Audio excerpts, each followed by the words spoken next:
আপোনালোকৰ মাজলৈ লৈ আহিছোঁ এটা নতুন ৰেচিপি কচু পাতেৰে ভাপত দিয়া মাছ। এই ৰেচিপিটো যদি ভাল পায় তেতিয়াহ'লে লাইক শ্বেয়াৰ আৰু ছাবস্ক্ৰাইব কৰিব নাপাহৰিব। কচু পাতেৰে মাছ বনাবলৈ হ'লে কচু পাত লৈছোঁ, কচুৰ ঠুৰ লৈছোঁ দুটা, যদি কচুৰ ঠুৰ নাপায় তেতিয়াহ'লে হ'ব, আৰু মাছ লৈছোঁ 4 পিচ, সৰিয়হ লৈছোঁ 50 গ্ৰাম, নিমখ, সৰিয়হৰ তেল, আদা, জলকীয়া আৰু এই বনাবৰ কাৰণে প্ৰেছাৰ কুকাৰটো লৈছোঁ আৰু মিক্সিৰ জাৰটো লৈছোঁ মিক্সাৰ কৰিবৰ কাৰণে। এইখিনি গোটেই মই এতিয়া মিক্সাৰ কৰি ল'ম। এতিয়া মোৰ এই মিক্সাৰখিনি হৈ গ'ল। এতিয়া মই ইয়াতে এই মিক্সাৰখিনি এই বাউলটো ঢালি লওঁ। এতিয়া মই এই মিক্সাৰখিনি উলিয়াই ল'লোঁ। উলিয়াই লৈ ইয়াতে মই নিমখ দিম, সোৱাদৰ জোখত নিমখ দিছোঁ আৰু মিঠাতেলখিনি ঢালি দিম ইয়াতে। ঢালি মই এতিয়া এইখিনি লৰাই দিম, লৰাই ভালদৰে মিক্স কৰি লওঁ। ভালদৰে মিক্স কৰি ল'লোঁ। ইয়াতে মই এতিয়া 1 চামুচ ভিনেগাৰ দি দিম। ইয়াতে মই ভিনেগাৰখিনি মিক্স কৰি ল'লোঁ। লৈ এতিয়া মই পাতখনত অলপমান তেল সানি ল'ম।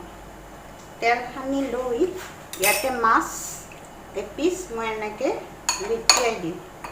লেটিয়াই মই ইয়াতে পাতখনত দি দিম। পাতখনত দি ইয়াতে এটা জলকীয়া দিম আৰু অকণমান তেল দিম, মিঠাতেল দি মই এতিয়া পাতখন এনেকৈ ভাজ কৰি ল'ম। ভাজ কৰি সূতাৰে মই এইখন বান্ধি দিম, নহ'লে এৰি যাব। পিছত খাবৰ সময়ত সূতাডাল উলিয়াই ল'লে হ'ল, কিন্তু পাতখন উলিয়াব নালাগে। এনেকৈ মই থৈ যাম। এনেকৈ মই এখন এখন কৰি মাছটো থৈ বান্ধি যাম। মাছটো দি বান্ধি যাম। প্ৰথমতে তেলখিনি লগাই লওঁ আৰু এখন আপোনালোকক দেখাই দিছোঁ। তেলখিনি লৈ এনেকৈ মাছ পিচ দি দিলোঁ। দি ইয়াতে আৰু অলপমান সৰিয়হ দি দিছোঁ। দি ইয়াতে অকণমান তেল দি দিলোঁ। দি এটা জলকীয়া দি দিম। দি এইখন এতিয়া আকৌ এনেকৈ মেৰাব লাগিব। এনেকৈ পাতখন মেৰাই এনেকৈ দিব লাগিব। সৰুকৈ ফল্ড কৰি এতিয়া আকৌ সূতাডালেৰে এনেকৈ বান্ধিব লাগিব। সূতাডালে এনে বেছি নহয়, অলপ বান্ধি দিলে হৈ গ'ল। বান্ধি এনেকৈ গোটেইকেইখন মই এতিয়া কৰি ল'ম। এইখিনি মোৰ এতিয়া পাতখিনিত মই মাছখিনি সোমাই ৰেডি কৰি ল'লোঁ। লৈ এতিয়া প্ৰেছাৰত দি দিম। এতিয়া মই প্ৰেছাৰত তেল অলপমান দি লৈছোঁ। প্ৰথমতে তেল অলপ দি ল'লোঁ। তেল অলপ দি ইয়াতে অলপমান পানী দি দিম। পানী দি মই এতিয়া এখন এখন কৰি ইয়াত পাতটো এখন এনেকৈ উল্টাকৈ মই বহাই দিম। এটা এটাকৈ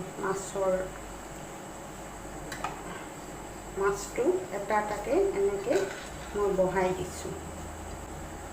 প্ৰথমতে মই 3টা দিছোঁ, মোৰ প্ৰেছাৰটো সৰু কাৰণে নাতে, সেইটো কাৰণে হ'ল। আৰু এতিয়া মই প্ৰেছাৰৰ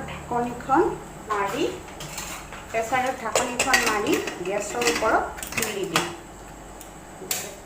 এতিয়া মই প্ৰেছাৰটো গেছৰ ওপৰত তুলি 4টা হুইচেল মাৰি দিম। 4টা হুইচেল মৰাৰ পিছত যেতিয়া লাষ্ট হুইচেলটো বন্ধ কৰি যেতিয়া ঠাণ্ডা হ'ব তেতিয়া নমাব পৰা হ'ব। হৈ গ'ল। মই প্ৰেছাৰ কুকাৰটো নমাইছোঁ। 4টা হুইচেল মৰাৰ পিছত ঠাণ্ডা হ'ল। ঠাণ্ডা হোৱাৰ পিছত মই এতিয়া এইখিনি ইয়াৰ পৰা নমাই থ'ম মাছখিনি। এই মাছখিনি ইয়াতে হৈ গ'ল। এনেকুৱা হৈছে দেখাত, বস্তুটো এনেকুৱা হৈছে। এতিয়া মই এটা এটা কৰি মাছ উলিয়াই আনিম। এয়া উলিয়ালোঁ, এটা মাছ উলিয়ালোঁ। এতিয়া এইখিনি খাব পৰা হ'ল। মাছটুকুৰ এই সূতাডাল এনেকৈ উলিয়াই ল'ব লাগিব। সূতাডাল উলিয়াই লৈ ছাইডত থৈছোঁ।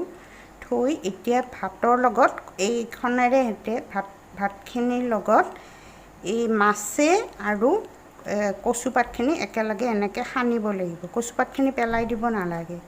এনেকৈ